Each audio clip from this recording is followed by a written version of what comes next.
Czech Republic, Ambassador Tomanichek is here. Ambassador from Ireland, Ambassador Walpole is here. Ambassador from Chile, Ambassador Silva is here. Ambassador from the European. And candidate Trump came out and said AT&T is acquiring Time Warner and thus CNN. And that's a transaction this administration will never approve. And whether you are a supporter or a detractor of Donald Trump, one thing everybody in this room must admit is when this man makes a statement on the campaign trail, he pursues it. And so we were concerned when that statement came out. Now, right on the heels of that statement, a gentleman named Macon Delrahim, who is a professor at Pepperdine University, was asked by a reporter, what do you think of this transaction? And this law professor at Pepperdine said, I don't see any issues with it. I'm paraphrasing, but he essentially said, I don't see any issues with that. About a year later, that law professor has been confirmed as the head of the antitrust division of the Department of Justice. And shortly thereafter, a lawsuit is filed against a vertical merger, the first time since the 1970s that a lawsuit has been pursued against a vertical merger like this. And so I've said publicly that it's an elephant in the room. One has to question, is there political motivation behind this? I have no proof that there was, but one of two things: either there's a radical coincidence or there are other motivations. I don't know. We took it to court. We fought it on purely antitrust grounds. We did not fight it on political grounds. It was purely an antitrust question. And the district court here in D.C. ruled rather strongly that this was not a violation of antitrust law, and it was appealed. Interestingly enough, it was a very strong order from the district court that this was not violative of antitrust rules. We thought it was over. It actually gets appealed to the circuit court. And the circuit court likewise rules that this transaction is not anti-competitive. And so we closed the transaction. So I'll leave it to others to judge. Well, the House Democrats are saying they're going to have a hearing on whether there was political influence. Will you be testifying that if requested to do so? Nobody has requested me to do so, and I hope not. Okay. So when you had the court proceeding, I was questioned about this, and I made the point that since we announced this transaction, at that point in time when I was on the witness stand, that in the time that since we announced that transaction to that date, the value of the FANG increased by $1 trillion. And that's what is really important for people to keep in mind. This thing is moving fast. We had a antitrust division that was challenging whether we would exercise undue leverage in negotiating a deal with a cable distributor, when all we were focused on was Amazon, Netflix, Apple. These folks are moving fast, and the world of video consumption is moving to these streaming products while we're sitting here debating what's happening in the world of cable TV.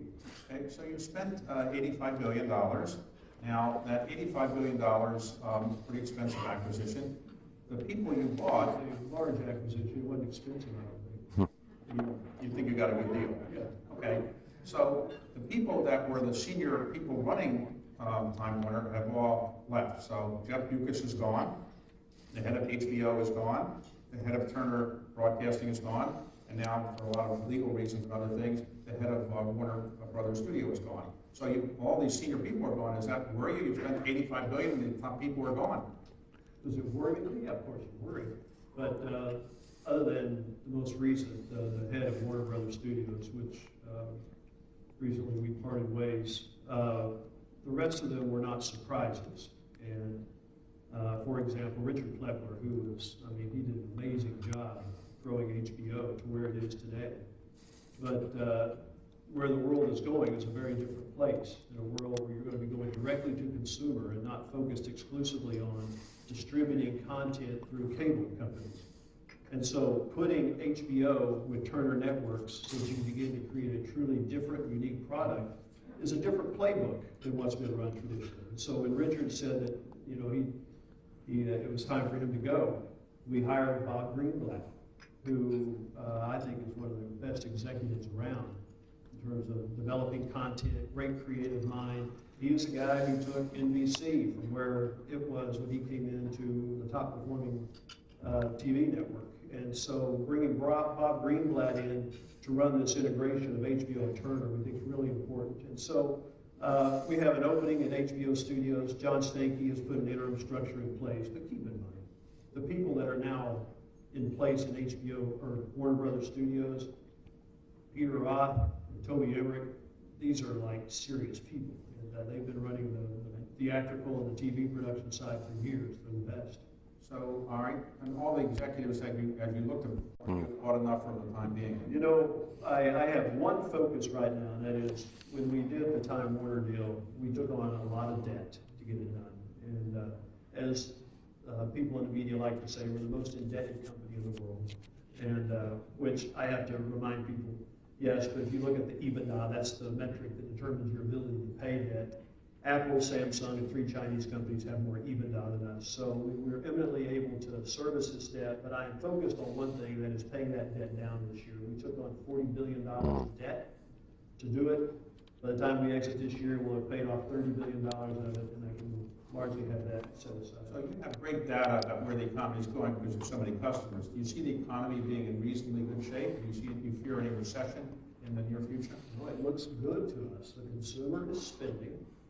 Consumer attitude seems to be good. We're coming off a year where the corporate tax reform did what it was designed to do, and that is it drove investment. And you saw business investment last year. It was running, I think the last fourth quarter was up 6-7%, which is great because I do believe the reason for our economic malaise for the last few years has been we've been underinvesting in America.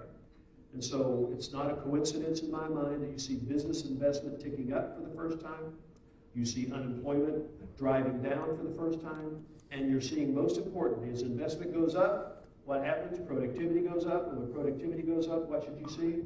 You should see wage growth. We're actually seeing wage growth, nice wage growth. And so all of that looks really good to us. The thing I worry about right now is investment is starting to do this. And I'm trying to triangulate how much of that is China trade, how much of that is Mexico trade. And so we have seen a little bit of a tick down on business investment, which that to me is the driver of employment and productivity and wage growth. So, but right now it feels okay to us. Okay, and you intend to expand outside the United States?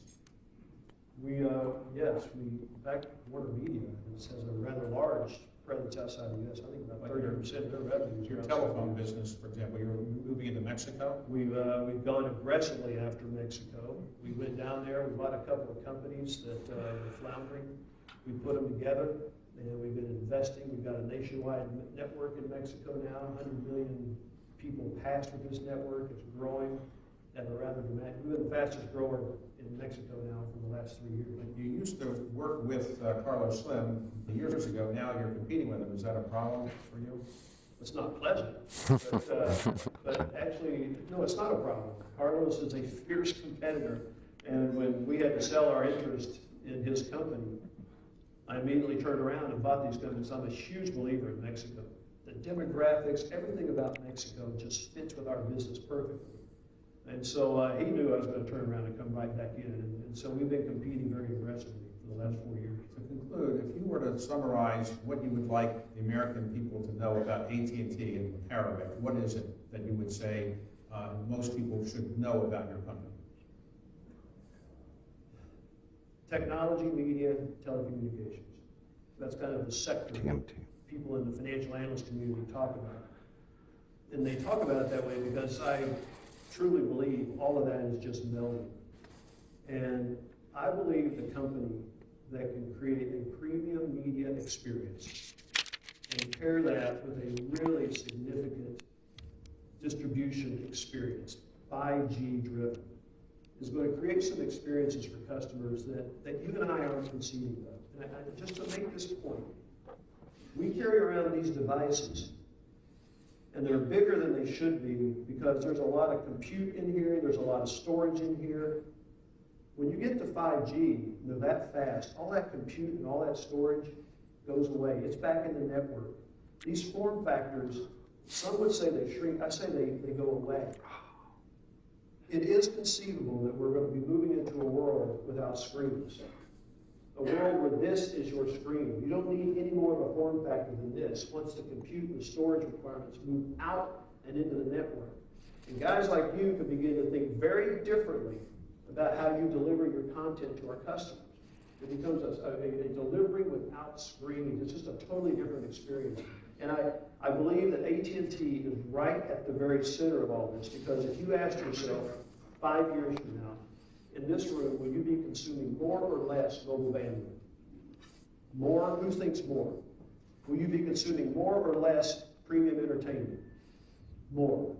I like where we are in both of those. Okay, well, I want to thank you for a very interesting conversation, and congratulations. All right. I stopped watching it.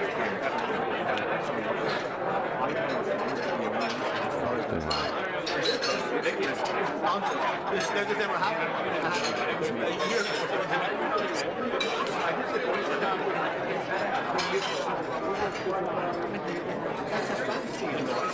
really?